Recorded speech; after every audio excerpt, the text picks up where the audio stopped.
I think the biggest movie ever in the comic book film you could do would be a crossover movie. DC Marvel crossover. Because where do you go from there, right? You don't go from there. That's it. That's You the would have echelon. That's the exhausted level. every other huge storyline from Secret Wars to Flashpoint. You would have done them all.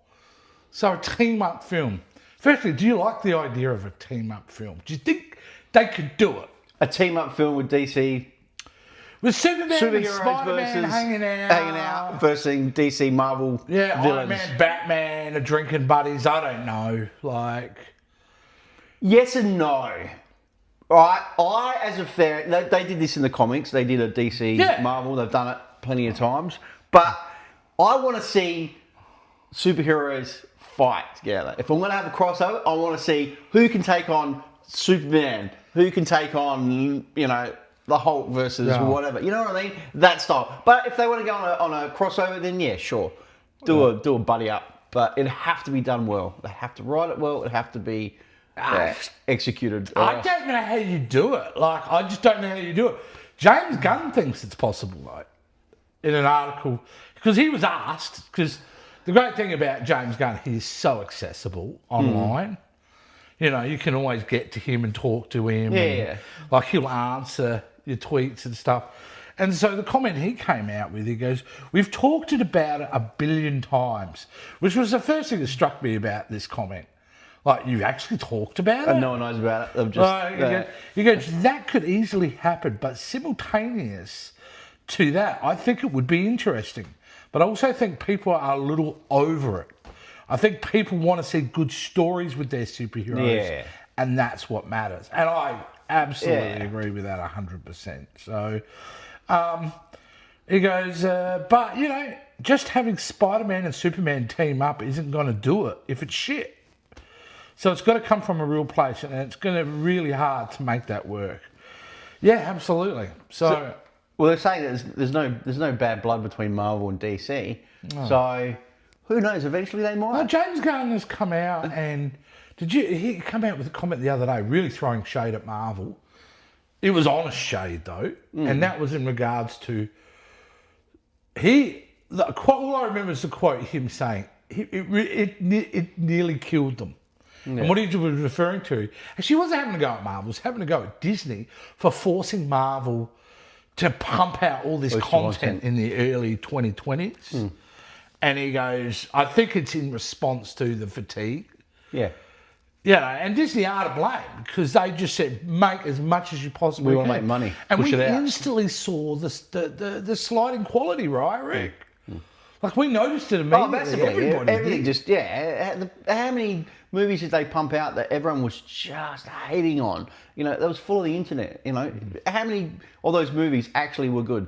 Yeah. Not many. And we had a good start, with that. I mean, actually, no, we had Black Widow first, I think. And I think everyone was that like, was Stromolo, because why is this movie out now? Shouldn't this movie been out before? 4 years ago, It feels weird, and the way they released it. But then we got Shang-Chi, which was great. That was a refreshing, nice, good great. movie. But then we had a lot of misfires. So it's interesting, like that James Gunn thinks, well, that's why Sergeant Rock got cancelled recently.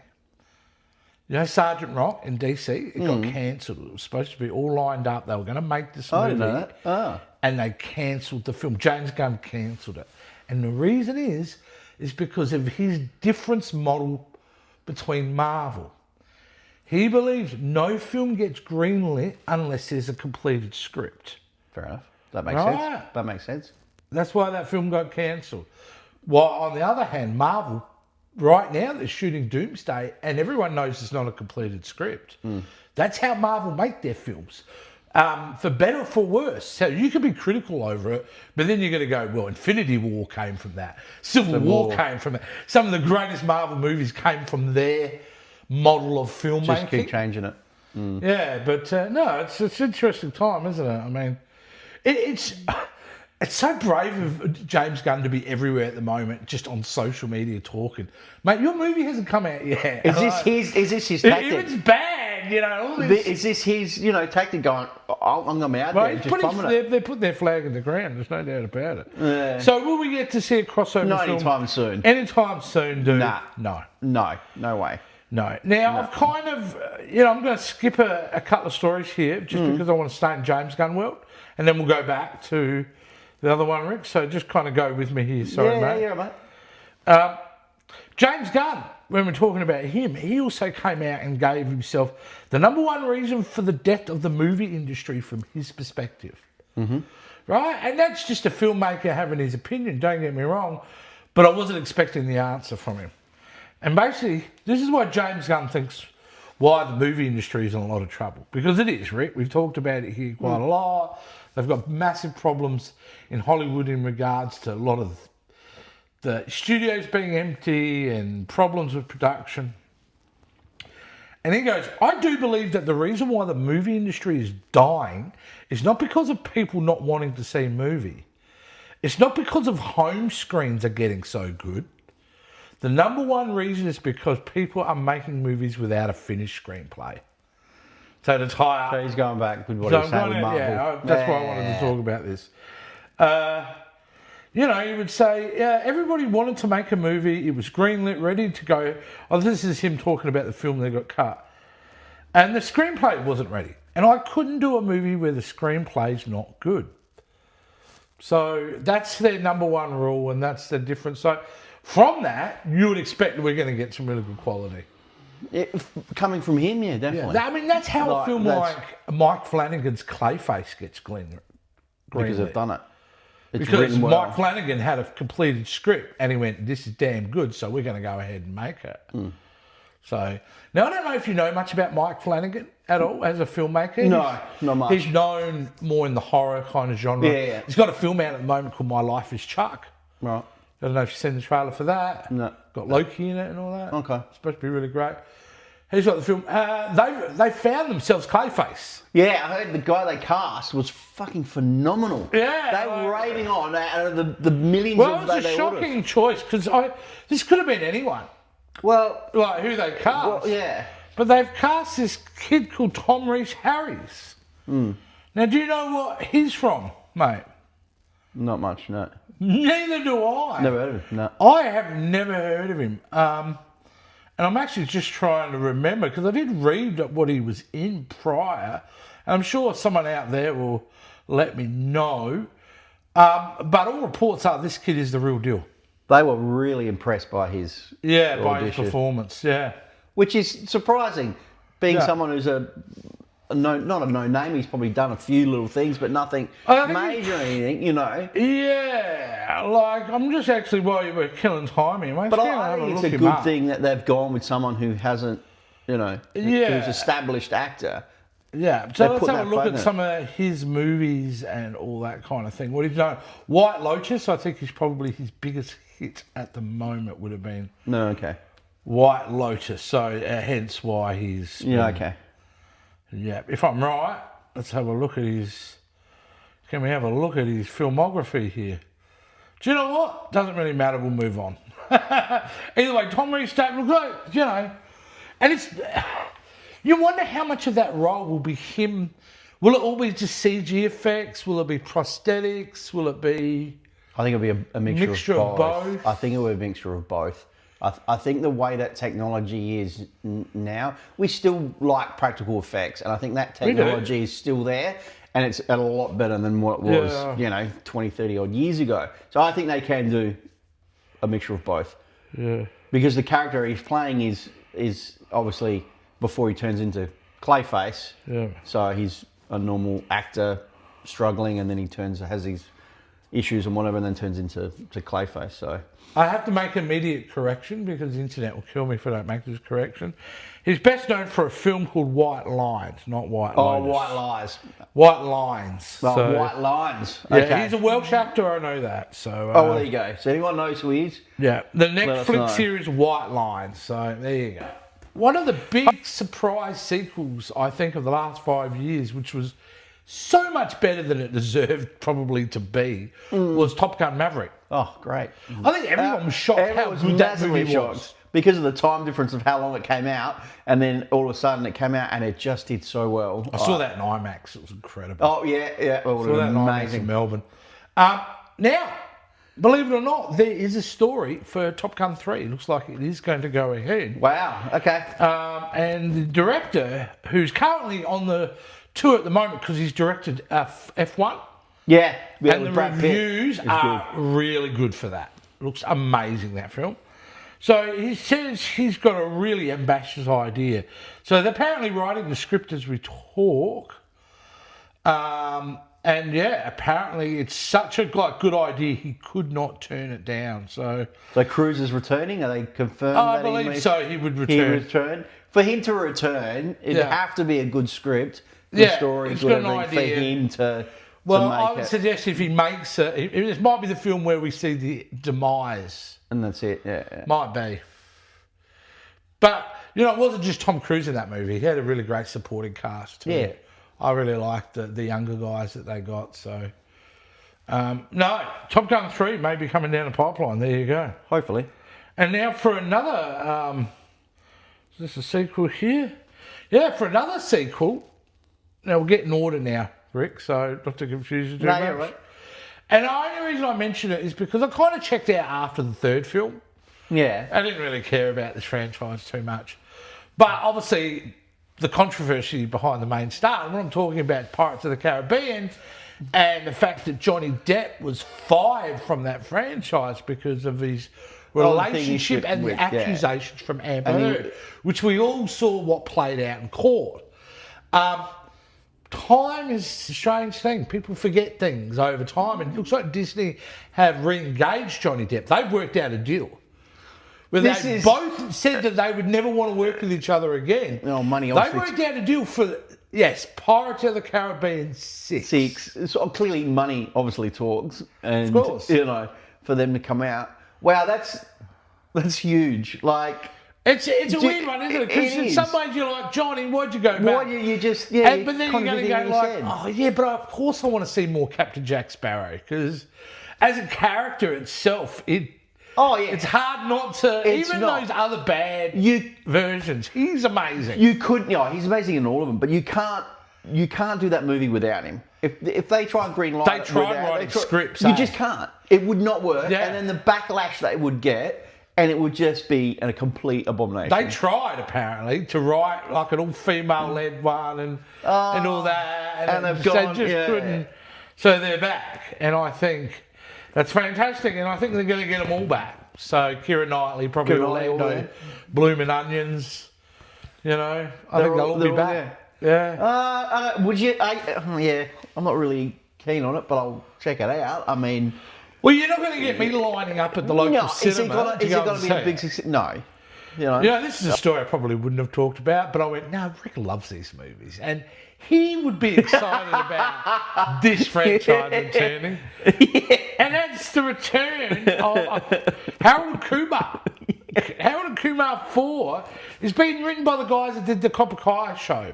So these are really good writers, by the way. You should not underestimate them. This is quality. There's quality people behind the idea of having Harold and Kumar 4 back in that. That's so good. You know what? I do think it's interesting, though, because there's one thing that we've really lacked over the last 10 years is good comedies. Good comedies. There isn't. They're just not getting made. I feel like we're turning the corner now. I feel like Happy Gilmore 2 is the beginning of the... starting to... Yeah, like, okay, we're going to start... it's sad that you won't get them as the theatrical release. Like, even this, like Harold and Kumar 4. I don't think it'll go to the movies. But the fact that it even exists, I think, is kind of going to be a good thing. And why not? What are they like now in their late 40s? Because they would be. You could do it, that's right. You could. Well, what are they? They're college students, aren't they, in the first one? In the first one. Which is like 2002. Yeah. So it's 20 years later. They're in their mid to late 40s at this point. So... You can do it. They're still funny actors. You can do it. I'm a big... why not? Hey, Top Gun Maverick, we just mentioned it. Axel F is another version. See, that was all right. When you get older people to come back and reprise it, even going back to Star Wars, there was nothing wrong with Mark Hamill's performance as Luke. It happens. They just got to do a good comedy. They need to do a good comedy. Or, they've just released the Naked Gun. I know you saw the trailer. What are your thoughts on it? Oh, the Naked Gun trailer? Yeah. Looks amazing. Looks great.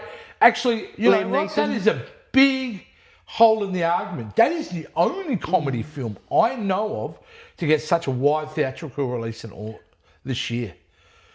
So there is actually, I talked about Happy Gilmore too, but really the Naked Gun's got more on its shoulders than anything. If the Naked Gun can work, just crack the $100 million box office. Then they go, let's get back then studios go, ping, there is an audience for this. For comedies, for sure. As for the trailer itself, it's really good. And casting of Liam Neeson, because a lot of people were like, I think it's great. I think it's great. I wish Liam Neeson was 15 years younger. He's pretty old to be starting to play Frank Drebin, but... Frank Brett, he plays the son. Which is Absolutely. good. So it's not it's quite like a reboot, but it's... they're having fun. But it's just great. a silly... Yeah, and that's it. It's a silly, fun comedy. I love all the casting in it. Even Pamela Anderson to be in it. I think to see her back on, to come out, she hasn't done anything for a very, very long time. Well, she did that movie, The Last Showgirl, or something like that. The Last Showgirl she did recently, where she played an aging... classical Vegas showgirl, and she's still amazing. She's still coming out. She's still got it. So I actually love her at the moment too, because she refuses to wear makeup now out in public. Yeah, which I love, because she's like, man, I'm 60 something. Good on her. And so she's sticking the middle finger up to everyone and I'm going, you know what? For a 64-year-old with no makeup, I think it's sexy that you've just done that alone. Yeah. You know what I mean? And when she puts her makeup on, I should say, when she does put her makeup on, she doesn't look like that different than the woman she was in the late 90s. So, I think it's great she's in it. The casting is amazing. The casting for this film is perfect. The comedy seems right on. It suits that style. I really hope it grabs the young ones, because that's what it needs. What's the audience base? That's what you mean. Yeah, the 15 to 17-year-olds to go, this is funny. And I think they've got it, because it looks pretty damn funny. Yeah.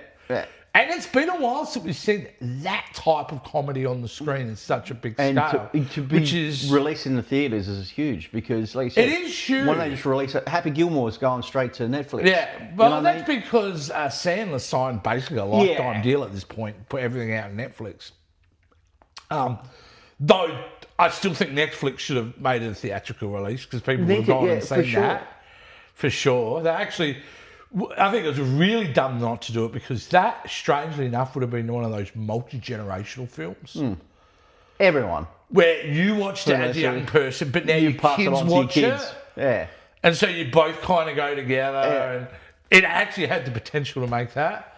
So does the Naked Gun, though, reboot as well. Yeah. It's got the potential there to do it. I don't know. It'll be interesting to see. But personally, I think it's great. I think it's great. And I think I love that type of comedy, so I'm all in. Yeah. All right. Another sequel. We live in a world of sequels, mate. It's all happening. Dune 3. The movie that maybe wasn't going to be made for about 5 years after this, because that's what the director's going, I need to take a break. I'm done. However, he's decided, no, I'm not done. I want to write the script. It's based on the third book on the second book called Dune Messiah. Mm-hmm. That's what they're calling the third film. It's a big time jump. Okay. From the end of the sequel. It's actually dealing with Paul's kids, their kids, teenage kids, which they've cast now. Yes, I heard who they cast. Yeah, one of them is Momoa's kid. His first role. And that's a huge role for someone to come out. Role. Well, it's a huge role, not only just for the sake of the type of film, but that director don't F around when it comes to quality. Denis Villeneuve, there are no hack actors that are in Denis Villeneuve films. You look at every one of his films that he's engaged in Hollywood, it is the top tier quality actors that work with Denis. So if you're, as a teenager, casting that, you pretty well got talent. So there's something going on that you got that opportunity. Which is really exciting that we're actually going to get Dune Messiah, which is apparently next Christmas. Okay. Not this Christmas coming up, will be the next one. Year. Which will be amazing to see. And I think he's going to call it quits after that. But just to have the third film as well in there. Because I love Denise's versions of Dune. Absolutely. Not that I hated the original one, but these are more my taste. You like the original still? Well, it's a David Lynch. It's an oddity of a film, but... It's nostalgic for people. It's different. It's 80s. It's, you know That's what I mean? right. Yeah. 80s strange, as I call it. So a lot of people out there asking Rick, like, as the countdown's on, as they delayed Doomsday, and they had to, right? We're talking about this. They had to delay it. They had to delay it. And the reason is because, let's face it, when you've got that many star actors and characters, you need that every bit of extra time. So anyway, we're not a bit late. But the big question about there is, as a movie, what is Doomsday's function? And people are like theorising that maybe Doomsday is designed to fix the multiverse problems they have in the films. Right. So the idea of the movie Doomsday is to go, we need to clean up some of the shit. We're going to reset everything. That's what Secret Wars is. The Secret Wars is probably the reset button, where I think Doomsday is... I don't know what it's going to dive in and exploit the weaknesses of the whole multiverse timeline. And then Secret Wars is the resolution of that. But yeah, like, they're thinking, like, I don't know if it's going to work like that. I think it's kind of going to be like Infinity War, Doomsday. I think Doctor Doom's going to come in, and he's going to come in hard and strong, just like Thanos. And he is going to wreak havoc. And really, it's going to take the Avengers and the new Avengers and all the other young Avengers and everyone to team up together in Secret Wars to save it.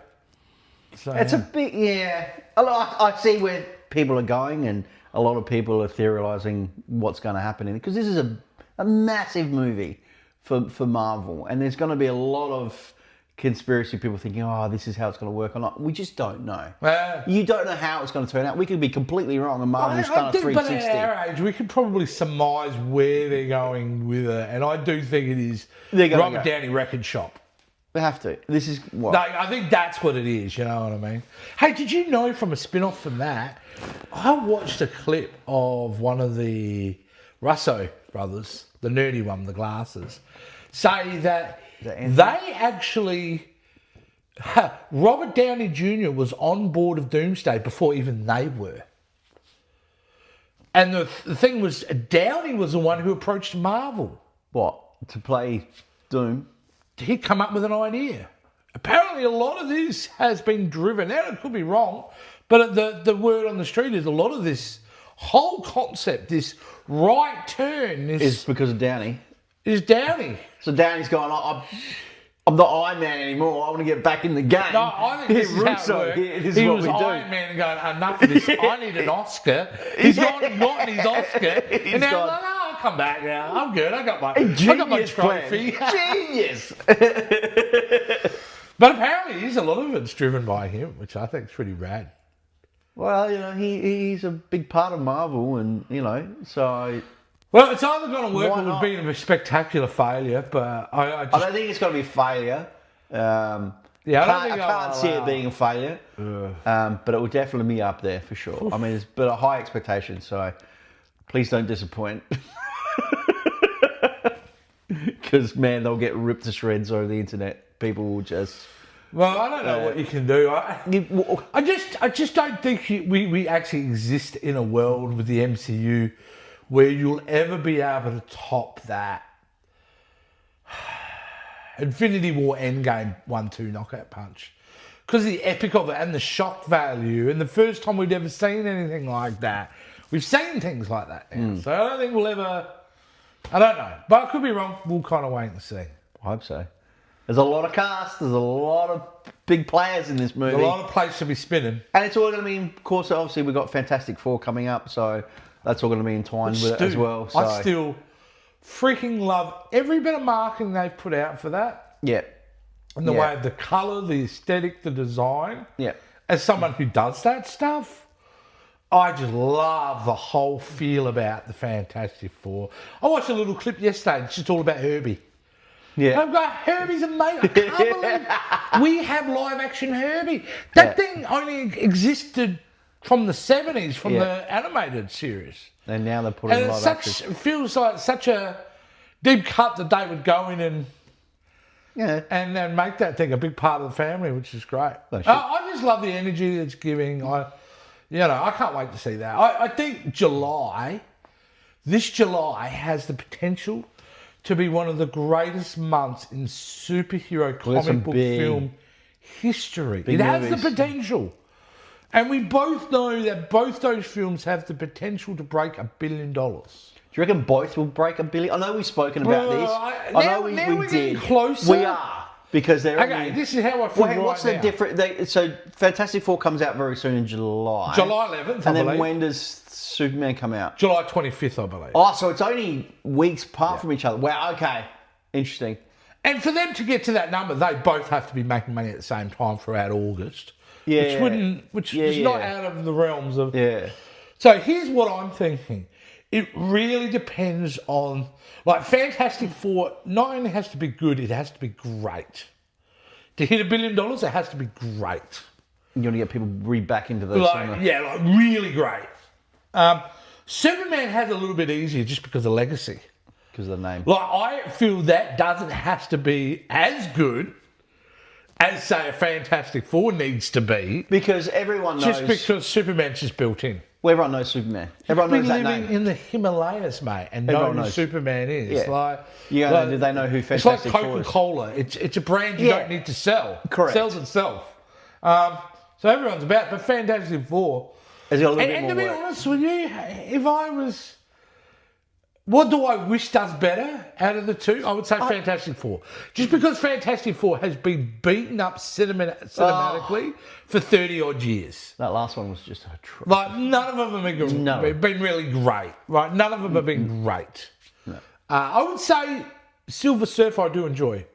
The sequel to the Fantastic Fours in 2000, I do enjoy that. But that's style passable good. It's a C+. Right? It's a C+. But yeah, it's been beaten up so long. It'd be nice to have a really great Fantastic Four movie at the cinema. So it's a fascinating time because they're both big deals, aren't they? Fantastic Four fails, right? And it's a disaster. Well, I think that's just it for Fantastic Four, isn't it? Well, are they just done? You can't redo it again. That's what? How many movies? That's it's kind of done. That's 4 movies they've attempted to do it. Well, if you include so it's a big deal for Marvel Studios. If they're going to push to the next series of phases, Fantastic Four has to work, man. Yeah. Because you don't want those characters reoccurring a lot. And then look at the baggage Superman has on it. Like, that doesn't work. Not only the critics are going to be savaging him, the fans are going to be fucking Warner Brothers are going to be breathing down his neck. Because this is not a director for hire here. No. He's a director who also happens to run the entire DC studio. Correct. So there's a lot on his shoulders. A lot of pressure on that man. So. And then Supergirl comes out and that's no good. That's going to follow. They just renamed that. Did that? It was called Supergirl in the World of Tomorrow, wasn't it? Supergirl in the World of Tomorrow? But now it's just called Supergirl. And I'm like, I actually like the extended title, but they're just calling it Supergirl. Remember, this film was called Superman Legacy. Yeah, and they cut the title, just Superman. Yeah. Yeah. Again, everyone knows it. Yeah. They're just going, Superman movie. Okay, let's go watch it. I'm looking forward to both anyway, so I'm excited to see both. Yeah. I had a big week this week, dude, like in the He-Man world. He-Man, I know, there's a lot of characters that have been announced, there's a lot of set photos, there's a lot of all sorts happening in that world. I think the main thing to show, probably the only thing that's worth showing right now, is He-Man. Right now, if you see He-Man, they released a silhouette photo. I did. It was the back of him. Yeah, but of course, as soon as you got on the internet, people got on Photoshop lighten it all up. Just let it so go. we can see it clearly. But no, I appreciate the Photoshop work. No, he looks. You only see the back of him. He's But not I'm going as... to say No, how can it be as huge, Rick? It's not a big... You can lean over and grab He-Man off his battle cat. You just off screen there, Rick. And we can show... No man looks like this. If a man looked like that, Rick, we would have to be calling the hospital. So no dude is ever going to look like that. But what I will say with the guy that's playing him, Nicholas, if you look at the back of him, this dude didn't skip leg day, if you've seen the photo. I've seen the photo. And his shoulders are wide. I haven't seen the lit up photo. I think it's, yeah. So no, He-Man is on its way. And it's not only that, they finished filming principal photography, Rick. It's all wrapped up, which is amazing. And it filmed everywhere. Like some of its last few days of filming was in a castle in Scotland, and they filmed in England, and apparently it's coming up really, really well, and can't wait. I'm in bated breath. I think we'll probably get a teaser trailer around Christmas for it. Yeah. Because everyone's on bated breath for one thing. It's one thing to see He-Man, but there is a big question mark over this film, I think, which is either going to embrace a lot of people or turn them a lot off, and that's Jared Leto. With Skeletor, playing Skeletor. What is that iteration? Is it just Jared Leto performing under a Skeletor costume, which I'd be totally okay with it, or do we have to see Jared Leto's face? Like, how are they doing it? Because it doesn't bother me. You wouldn't see his whole... It would have to be... Well, you got to remember, Jared Leto's old as us, old as me. Yeah, he's a method. So he grew up with this stuff. He was a huge He-Man fan. That's why he signed on to be Skeletor, and he's a big Filmation fan. So I'm thinking... We're just going to see Skeletor like the skull. We're not going to see Leto. We're not even really going to hear Leto. We shouldn't really, though. Because he's going to do his own voice. We shouldn't really see... It should be the skull, because that's the whole point of Skeletor. And I think people are scared of the idea of like, oh, but look what he did to Joker. And I go, look, he may not be your Joker, but you can't deny the fact that he took a big swing in creating something. It might not be your cup of tea. No. And some people cringed at it. I never quite cringe at it. But the fact that I didn't cringe at it. He's an actor who's willing to go big. Yeah. Right? So we know that. Sometimes it works, sometimes it doesn't. I think if you're going to play Skeletor, I think you've got to go big. If you know what I mean, you've got to be... Is he the right person to be cast for Skeletor? Yeah, there's no one. Here's the problem with Skeletor. He's just a freaking skull with purple skin and a hoodie over his head. Like, it doesn't really matter who you get. Well, then it's come down to the voice. Capture the essence and of how they Skeletor. do the voice. I think the voice. I don't think you can do the voice. I don't think. Yeah. But you know what I mean. But you can do an iteration of it. Because there's a thing about Skeletor's voice that people sometimes don't pick on. It's like, hey, man. But if you think about it, the guy who did the original voice, and that was a terrible Skeletor, talks like he doesn't have lips. Yeah. Because Skeletor is just got a jaw. He's just jaw. Yeah.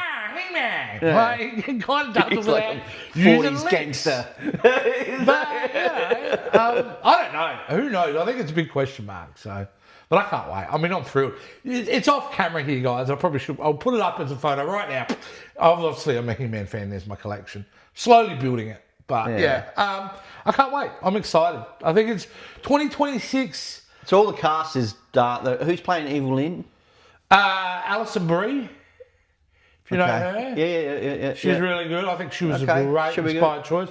Man at Arms, who was kind of like the dad figure. Alison Brie, she would be... Oh, okay, yeah. I mean, Alison Brie, she's not the biggest tonus.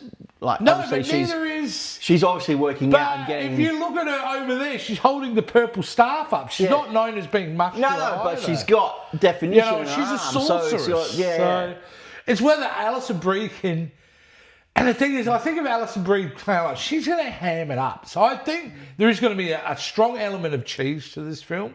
Yeah. I think it's a wink and a nod, because even the whole concept of how they're doing this, which is a bit of a change from the normal He-Man lore, seems like a fun way to do it, which is basically a 10-year-old Adam from a He Eternia. loses the sword. Yeah, it gets blown to, gets cursed to. Then 20 years later, he finds the sword. And he's up against Skeletor. Yeah, I have a feeling Adam's a bit of a, like, just dumb as shit, kind of. It's good to see them both. Yeah, so, and then has to go. Yeah. We'll see. Wait, I haven't been this excited about a film franchise probably since the return of Star Wars. Well, let's hopefully they don't disappoint you, mate. They probably will. I'm okay. So, I don't know, partly after Dolph Lundgren, they were saying that he was going to be... Oh, yes. Now, he's not going to be in this, in some sort of... I think he might be. I tell you what, if it was, I do a show... Just as a reference. I do a YouTube show dedicated to He-Man called The Power of J. Skull with me and Jason Moygaston. You can go and catch it on the Jason Moygaston channel. Jason, my colleague, had made an excellent point. He not only will he be in it, he should be in it, and he should be playing King Grayskull, which is kind of like generations ago, in a small cameo. Have him as like one of the elder kings from back in the day. He could be just sitting on the throne. He says one or two lines. And we've seen it. Okay, that's more for a nostalgia thing. I would love the fact if they included him. Just like that. Not a main character. No. He's not a main character at all. But, he's in one scene. Yeah. In a flashback scene. Because here's the thing about a Master Universe. If they're bringing back Adam into Eternia at age of 30, where he has to learn who he is, that means the moment that happens in the film, it is pure lore building and information dump. Because you have to establish this whole entire world. And you're going to be seeing it through Adam's perspective, who can't remember what any of it is. Like, that's a lot of information's got to transpire. So if you're going to be building up the universe and telling all these stories, have Dolph in there. I think they'll get the newer generation as well, because they've released... There's a lot of these... visually so kitsch. I think they will. Unusual... that I think it's going to grab people. It will, because the fan base is huge, obviously, with the older generation and you know. Yeah. But now there's a lot of that new retro stuff, the toys, which they've all relaunched, and people are enjoying them even more, and the kids are... so I think, it's huge. I've only started collecting back for the last couple of years, Yeah. So it's starting to come back, and I can see that. I think it's, I don't think it's going to be a... it's been really cool because I didn't know about the movie coming out before I started collecting. Yeah. Again, I started collecting again because they made that Netflix show. Yeah. Revolution, which was Kevin Smith. Yeah. Clerks, Kevin Smith, wrote and it was amazing. And it was such a love letter to the original series, but it drove... Was that Mark Hamill in that one? Mark Hamill played the voice of Skeletor. Yeah. Lena Headey did... she did one of the roles. It was really great actors in it. Tila was played by Buffy. Yeah. Sarah Michelle Gellar. They were great voice. But nevertheless, the stories were really great. And I have a feeling that I think that, that and obviously Barbie making $1 billion, Mattel went, we're ready. So we'll talk about this in Clayface. Do you think this is going to be a mixture of CGI and... Prosthetics, yeah. Prosthetics? Absolutely. With other characters? Yeah, absolutely. I think there's probably one or two characters that'll be pure CGI. I think Orko, the little wizard dude. Yeah. Battle Cat if he's in it, and Battle Cat would have to be. It's not like he's going to ride a... It would have to be. That's if they're in the film. But of course. Of course you should have... I think we all know that is the best version of special effects. Is always a mix, right? Yeah, have to. It's a mix. When it's all CGI, it looks fake as hell. When it's all practical, it looks a little bit wonky. But when you blend the two... Yeah. And if you can't tell the difference between practical and that, I always pull out David Fincher movies, like Zodiac. A movie he made in 2008 has so many CGI shots in that, and no one's ever mentioned it. It's because he used it for backdrops, he used it to extend rooms. Yeah. You know what I mean? He used it the way you're supposed to use it. And I always think that is the best example. Because nobody ever knew. Yeah, he made that world look like the 1970s, but he only used it when he needed to use it. I think something like Master Universe is going to be smart. I mean, of course, I think it'll be they'll be practical where they can, and then they extend it off with CGI. So if it's a successful movie, Yeah. Do they branch out to She-Ra or something They eventually like that? would bring her into a sequel. If it did well, I mean, Yeah, if it did Barbie well. did really, really well. Obviously, we know. I don't know if there's any talks. We don't know if they're I don't doing think they something. will. I don't think Margot Robbie or Greta Gerwig are interested in a sequel at all. Let's see. They might get a couple of flops somewhere else and then come running back. But I think why Mattel's interested in Master of the Universe, because there is a potential to have multiple films in the franchise. Oh, yeah, you could and easily. establish storylines within the franchise itself, which would allow for it. I mean, he's pulling out characters in this that are, and me and Jason who do that, we're going, wow, that Fisto. There is a character in He-Man called Fisto, right? Probably wouldn't be called that this day and age. Could think of a better name than Fisto. It's just a guy with a giant metal fist. He's getting a run in this movie. Like all these CD level characters. Which is great because that's like that Mechaneck. is. Mechaneck is a dude who neck. just has a really long neck. And so like it's hilarious that they're doing it. And I think the fact they've got Travis Knight, I know they're going to take the right approach to it. This isn't going to be like ultra. Nobody's going to be watching Master of the Universe and going, are we supposed to be taking this seriously? I think we're all going to be watching it knowing it's a bit of a wink and a nod. Yeah. And a bit of a fun time and not to take it uber seriously. And I do believe it'll actually be very funny. We haven't seen one since, 1987. And they didn't know how to handle it then. Didn't. That's right. They did not know how to handle it then. Here they're going, look, we're going to try and do this as accurate as we can to the figures and the comic books as much as we can without it being ridiculous. Like, He-Man's not wearing the fur undies. Yeah. Like, he's wearing a kind of different thing, but it's not the fur undies of actual what He-Man wears, you know what I mean? 'Cause that would look... If he was dressed exactly like that, that dude can't be in a movie like that for the whole time. Like, it's just not going to work, right? So, with the Ugg boots, because back then in the 80s, they went with old Viking Ugg boots. With like, the fur you've got to enhance things, you know what I mean? But of course, you've got to have... your chest thing, which they've got. The sword. Oh my God. The sword. I've seen the photos of the sword. The sword looks amazing. Looks incredible. Yeah. Not as good as my Lego powered sword and staff there. Or Mega Blocks. Mega Blocks, yeah. Mega Blocks. Yeah, Lego. No. They're going to come after us. But yeah, there you go. So exciting times. All right, dude, we're going to wrap this up. This has been another episode of The Catch Up. I don't know about you, but I love doing this. This is a fun format to do. We'll be doing this like every couple of weeks now. Can you tell the good folks how to connect with us? Guys, all you need to do is give us a comment down below and share, like, and subscribe to our channel. We really appreciate it. And all the links will be down below, guys. Appreciate it. We'll see you next time on The Catch Up, guys. See ya.